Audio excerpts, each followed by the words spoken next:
Solvent solute molecule के साथ, ठीक है। तो अगर मान लो कैटायन सोल्यूट मॉलिक्यूल से अटैच हो गया तो जो एनायन बचा वो प्रोडक्ट में आएगा और एनायन की कंसंट्रेशन क्या हो जाएगी, इंक्रीज हो जाएगी, ठीक है। सिमिलरली अगर एनायन सोल्यूट मॉलिक्यूल से अटैच हो जाता है तो प्रोडक्ट में कौन आएगा, कैटायन, तो प्रोडक्ट में किसकी कंसंट्रेशन इंक्रीज हो जाएगी, कैटायन की, ठीक है। तो इससे होगा क्या, सॉल्वेंट टू पार्ट्स में स्प्लिट हो जाएगा, वन और both of which get attach to the solute molecules और ions, concentration of either the cation और एनायन इज चेंज्ड। अब water as a solvent act कर रहा है तो यहाँ पे रिएक्शन कौन सी हो रही है, हाइड्रोलिसिस, ठीक है। अब वाटर है, वाटर के दो मॉलिक्यूल हैं H2O प्लस H2O, ठीक है। तो एक मॉलिक्यूल एसिड की तरह बिहेव करेगा और दूसरा मॉलिक्यूल किसकी तरह बिहेव करेगा, बेस की तरह बिहेव करेगा। तो एसिड का काम क्या है, प्रोटॉन देना, ठीक है, और वो इसका बेस का काम क्या है, प्रोटॉन एक्सेप्ट करना। तो यहाँ पे कौन सा प्रोसेस हो रहा है, ऑटो आयनाइजेशन, क्या हो रहा है यहाँ पे, ऑटो आयनाइजेशन।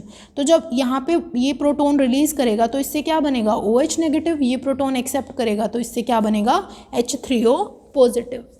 अब ये किससे बन रहा है, जब हमने 2 मोल ऑफ वाटर लिए, 2 मोल ऑफ वाटर लिए तो 1 मोल ऑफ हाइड्रोनियम आयन बन रहा है और 1 मोल ऑफ OH नेगेटिव आयन बन रहा है। अब जब इसको SO2 और Cl2 से अगर हम 4 मोल ऑफ वाटर को रिएक्ट कराएंगे, 4 मोल ऑफ वाटर से हमारे पास क्या बनेगा, 2 मोल्स ऑफ हाइड्रोनियम आयन बनेगा और 2 moles of OH negative ion बनेगा, ठीक है। 4 मोल्स ऑफ वाटर से क्या बनेगा, 2 mole of hydronium ion and 2 mole of OH negative ion. तो बनेगा क्या, SO2 OH whole twice plus 2 moles of hydronium ion and 2 moles of Cl negative ion, ठीक है। So here concentration of hydronium ion is increased. तो यहाँ पे क्या होगा, प्रोडक्ट में अब जो OH नेगेटिव आयन होंगे, 2 moles of OH negative ion, यहाँ पे Cl2 था तो यहाँ पे OH भी 2 आएगा, तो 2 OH नेगेटिव तो यहाँ पे चले गए, तो यहाँ पे प्रोडक्ट में क्या आया, 2 हाइड्रोनियम आयन। तो यहाँ पे किसकी कंसंट्रेशन इंक्रीज हो गई, हाइड्रोनियम आयन की कंसंट्रेशन। तो जिस तरह की रिएक्शन, जिस रिएक्शंस में water as a solvent act करता है उसको हम क्या बोल देते हैं, हाइड्रोलिसिस, ठीक है। अब जैसे F नेगेटिव अगर वाटर से रिएक्ट करेगा तो F नेगेटिव किसकी तरह बिहेव करेगा, बेस की तरह, और जब ये वाटर से रिएक्ट करेगा तो इसका H प्लस एब्स्ट्रैक्ट करेगा, इसका H प्लस एब्स्ट्रैक्ट करके क्या बनाएगा, HF बनाएगा और OH नेगेटिव बनाएगा। तो यहाँ पे क्या होगा, कंसंट्रेशन ऑफ OH नेगेटिव क्या होगी, इंक्रीज्ड होगी।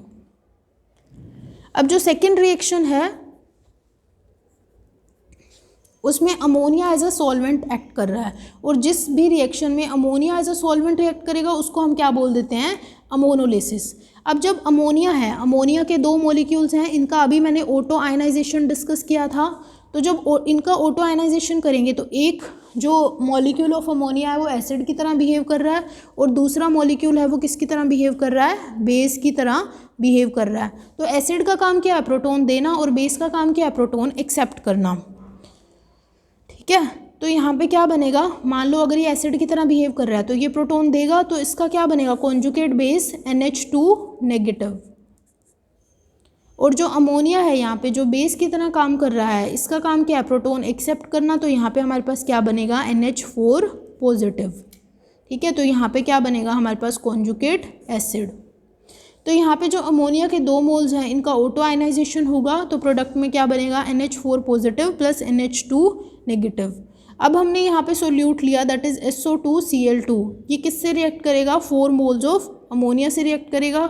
4 मोल्स ऑफ अमोनिया से रिएक्ट करके अब देखो 2 मोल्स ऑफ अमोनिया से 1 NH4 पॉजिटिव और 1 NH2 नेगेटिव मिल रहा था, 4 मोल से क्या मिलेगा, 4 मोल ऑफ अमोनिया से क्या मिलेगा, 2 NH4 positive plus 2 NH2 negative.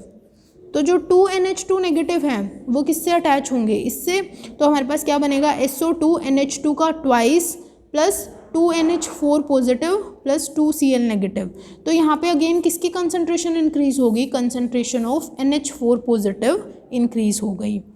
अब H नेगेटिव अगर अमोनिया से रिएक्ट करेगा तो H नेगेटिव किसकी तरह बिहेव कर रहा है, बेस की तरह, और अमोनिया किसकी तरह बिहेव कर रहा है यहाँ पे, एसिड की तरह। वैसे अमोनिया एक बेस की तरह काम कर रहा है लेकिन H नेगेटिव के रिस्पेक्ट में ये किसकी तरह काम करेगा, एसिड की तरह। एसिड का काम क्या होता है, प्रोटॉन देना, तो ये किस में कन्वर्ट हो जाएगा, NH2 नेगेटिव में, और ये किस में कन्वर्ट हो जाएगा, H2 में। तो यहाँ पे किसकी कंसंट्रेशन इंक्रीज हो गई, NH2 नेगेटिव की, ठीक है ना।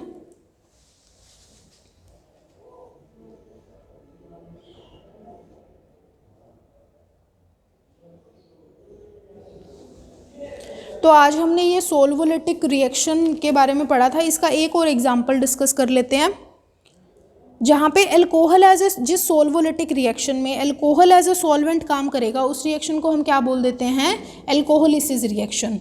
अब जब अल्कोहल है,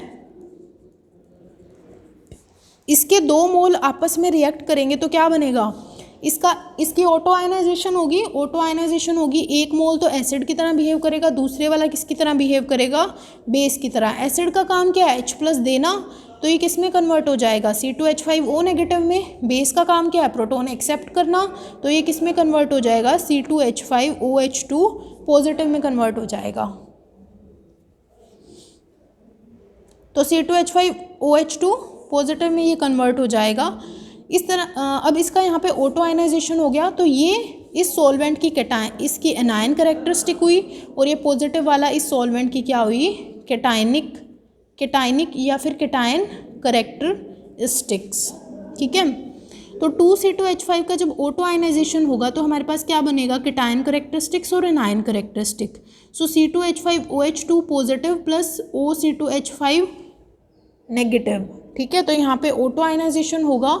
अब यहाँ पे जो SO2Cl2 है, अगर वो 4 मोल्स ऑफ C2H5OH से रिएक्ट करेगा तो हमारे पास क्या बनेगा, अगर वो 4 मोल्स ऑफ C2H5OH से रिएक्ट करेगा तो हमारे पास क्या बनेगा, 2C2H5O negative plus 2C2H5OH2 positive. तो यहाँ पे हमारे पास ये बन जाएगा 2C2H5OH2 positive and 2C2H5O negative, ये बनेगा हमारे पास। ठीक है, तो Cl2 की जगह कौन आएगा, 2 मोल्स ऑफ C2H5O नेगेटिव, तो हमारे पास क्या बनेगा, SO2C2H5O whole twice plus 2C2H5OH2 positive plus 2Cl negative.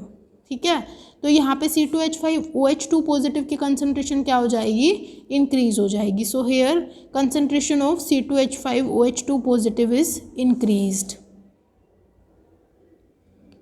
Next में अगर CH3 नेगेटिव है, CH3 नेगेटिव यहाँ पे C2H5OH के रिस्पेक्ट में किसकी तरह काम करेगा, बेस की तरह, और C2H5OH किसकी तरह काम कर रहा है, एसिड की तरह। ठीक है, तो ये बेस की तरह काम कर रहा है और ये एसिड की तरह काम कर रहा है। तो यहाँ पे जो बेस है इसका काम क्या है, प्रोटॉन को एक्सेप्ट करना, तो ये यहाँ से प्रोटॉन एक्सेप्ट करेगा और क्या बना देगा, CH4 पॉजिटिव, और यहाँ पे ये क्या बन जाएगा, C2H5O नेगेटिव। तो ये रिएक्शन होगी। अब यहाँ पे किसकी कंसंट्रेशन इंक्रीज हो गई, एनायन की इंक्रीज हो गई। ये सॉल्वेंट के रिस्पेक्ट में देखना है, कंसंट्रेशन ऑफ एनायन इंक्रीज हो गई। सॉल्वेशन किस तरह की रिएक्शन होती है, the reactions in which molecules of solvent get attach to solute special solute species, या तो कैटायन पार्ट के साथ या फिर एनायन और मॉलिक्यूल के साथ अटैच होंगे, या तो सोल्यूट के कैटायन पार्ट के साथ अटैच हो जाएंगे या फिर सोल्यूट के एनायन पार्ट के साथ अटैच हो जाएंगे, या कैटायन के साथ या फिर एनायन के साथ। जहाँ पे सॉल्वेंट मॉलिक्यूल अटैच होगा उस तरह की रिएक्शन को हम क्या बोल देते हैं, सॉल्वेशन रिएक्शन। तो इसमें जो प्रोडक्ट में स्पीसीज बनती है उसको हम क्या बोल देते हैं, सॉल्वेट। जैसे कि कॉपर सल्फेट है, जब ये 4 मोल्स ऑफ अमोनिया से रिएक्ट करेगा तो हमें क्या बनेगा, कॉपर सल्फेट डॉट 4 अमोनिया। ठीक है, तो इस तरह की रिएक्शन को हम क्या बोल देते हैं, अमोनिएशन रिएक्शन। और इसमें जो प्रोडक्ट बनेगा उसको हम क्या बोल देते हैं, अमोनिएट। अब इसमें देखो जो सॉल्वेंट मॉलिक्यूल है यानी 4 मोल्स ऑफ अमोनिया वो एज इट इज़ प्रोडक्ट में आ गए। ठीक है, मतलब CuSO4.4 अमोनिया आ गया तो वो एज इट इज़ प्रोडक्ट में अपीयर हो गए। ठीक है, तो इस तरह की रिएक्शन को हम सॉल्वेशन रिएक्शन बोलते हैं। CuCl2 प्लस 4 वाटर, अब जो CuCl2 है वो 4 मोल्स ऑफ वाटर से अटैच होगा तो यहाँ पे वो क्या बनाएगा, हाइड्रेट बनाएगा। अब जो Cu है वो एक मेटल आयन है, यहाँ पे Cu पे ऑक्सीडेशन स्टेट कितनी है, +2।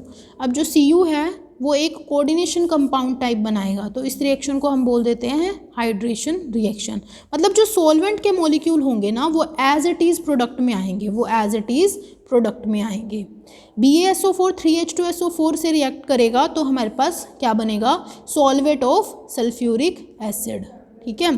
तो first reaction is ammoniation, second reaction is hydration, third में हमारे पास क्या बनेगा, सॉल्वेट ऑफ सल्फ्यूरिक एसिड।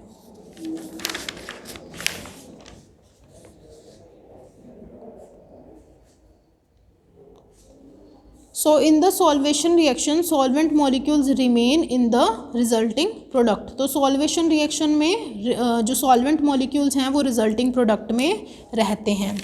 तो आज हमने क्या क्या पढ़ा, हमने नॉन एक्वस सॉल्वेंट का डेफिनेशन डिस्कस किया, हमने नॉन एक्वस सॉल्वेंट का डेफिनेशन, उसकी फ़िज़िकल प्रॉपर्टीज़ डिस्कस की। फ़िज़िकल प्रॉपर्टीज़ में हमने कौन कौन सी प्रॉपर्टीज़ डिस्कस की, number 1 melting and boiling point discuss किया, ठीक है। नंबर 2 हीट ऑफ फ्यूजन और हीट ऑफ वेपराइजेशन के बारे में डिस्कस किया। नंबर 3 हमने डाइलेक्ट्रिक कांस्टेंट के बारे में डिस्कस किया। नंबर 4 हमने डायपोल मूवमेंट के बारे में डिस्कस किया। फिर हमने टाइप्स ऑफ रिएक्शन के बारे में पढ़ा, उसमें हमने फर्स्ट रिएक्शन प्रेसिपिटेशन रिएक्शन पढ़ी, फर्स्ट हमने प्रेसिपिटेशन रिएक्शंस पढ़ी। नंबर 2 हमने एसिड बेस रिएक्शन पढ़ी, ठीक है। नंबर 3 हमने सोल्वोलिसिस और सोल्वोलिटिक रिएक्शन पढ़ी। नंबर 4 हमने सॉल्वेशन रिएक्शन पढ़ी।